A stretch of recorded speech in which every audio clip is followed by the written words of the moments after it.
Hello friends, welcome है हमारे my study class में। साथियों, आज हम लोग देखने वाले हैं भूगोल का 30 अति महत्वपूर्ण प्रश्न और उसका उत्तर।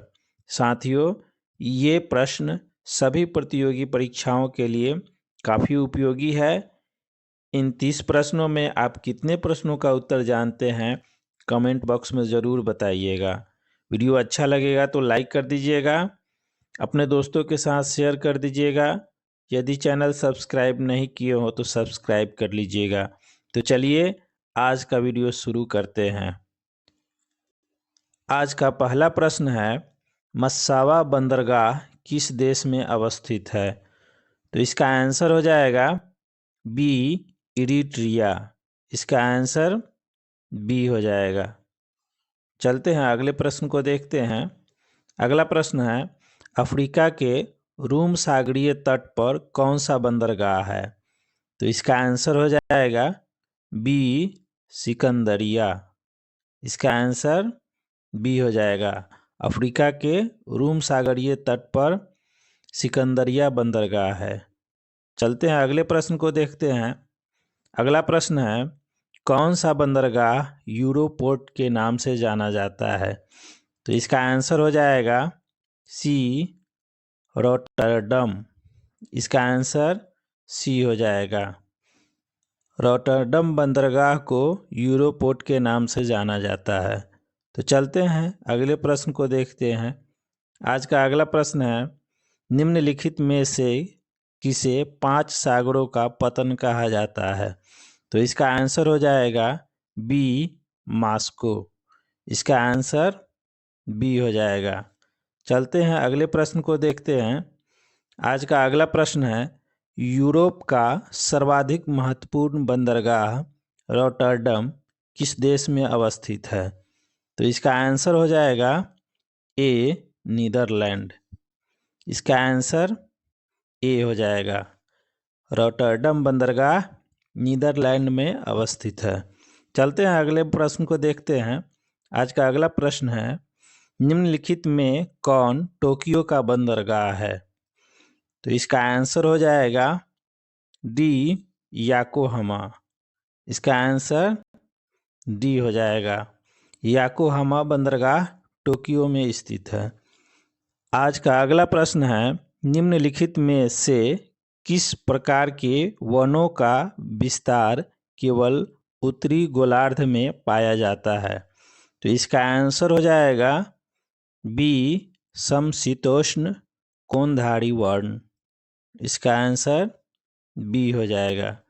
चलते हैं अगले प्रश्न को देखते हैं। आज का अगला प्रश्न है, साइबेरिया क्षेत्र में समशीतोष्ण कोणधारी वन को किस नाम से जाना जाता है? तो इसका आंसर हो जाएगा बी, टैगा। इसका आंसर बी हो जाएगा। चलते हैं अगले प्रश्न को देखते हैं।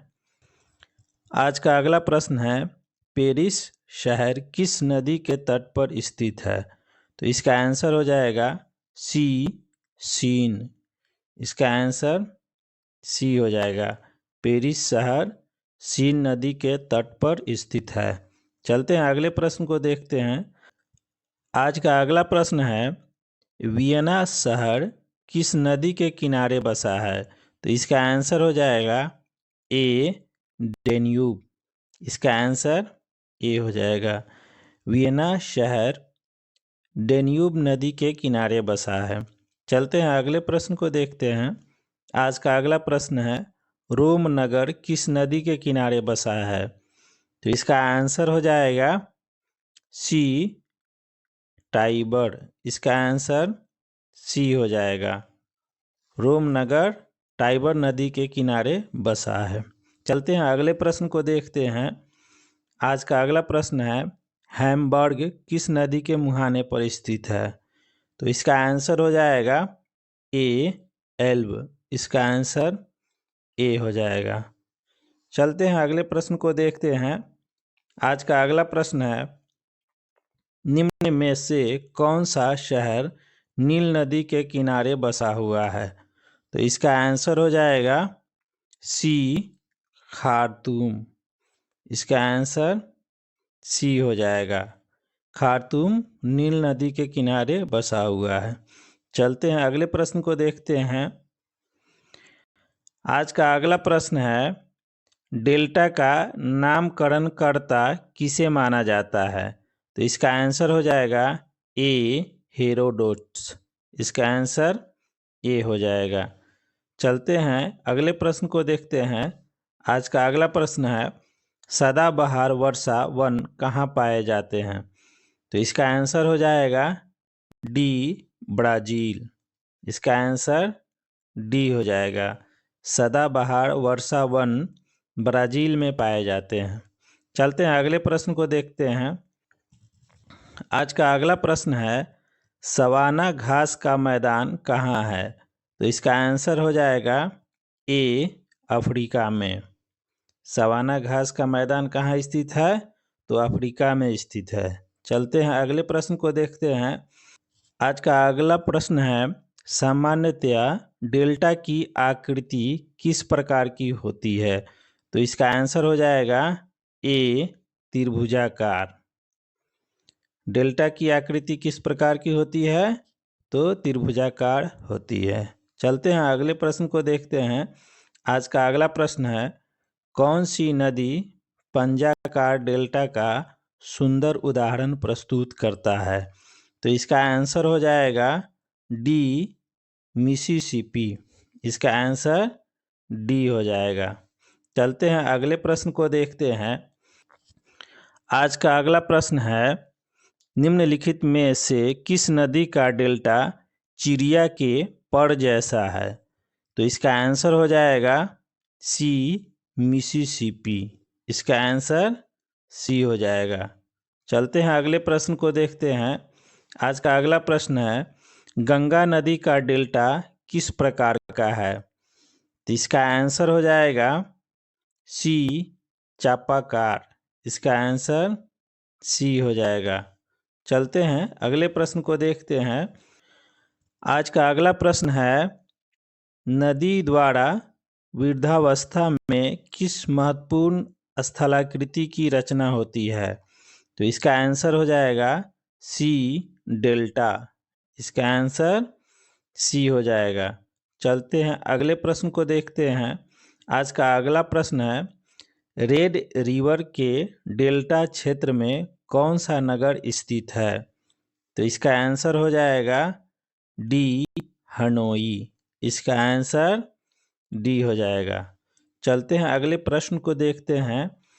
आज का अगला प्रश्न है, आइसोहेल रेखाओं द्वारा क्या प्रदर्शित किया जाता है? तो इसका आंसर हो जाएगा बी, समान धूप। इसका आंसर बी हो जाएगा। चलते हैं अगले प्रश्न को देखते हैं। आज का अगला प्रश्न है, निम्न में से कौन गर्म जल धारा है? तो इसका आंसर हो जाएगा सी, ब्राज़ील की धारा। इसका आंसर सी हो जाएगा। चलते हैं अगले प्रश्न को देखते हैं। आज का अगला प्रश्न है, रेनेल जलधारा किस महासागर की जलधारा है? तो इसका आंसर हो जाएगा ए, अटलांटिक महासागर। इसका आंसर ए हो जाएगा। चलते हैं अगले प्रश्न को देखते हैं। आज का अगला प्रश्न है, प्रवाल क्या है? तो इसका आंसर हो जाएगा डी, एक समुद्री जीव। इसका आंसर डी हो जाएगा। चलते हैं अगले प्रश्न को देखते हैं। आज का अगला प्रश्न है, ग्रेट बैरियर रीफ किसके समीप स्थित है? तो इसका आंसर हो जाएगा डी, ऑस्ट्रेलिया।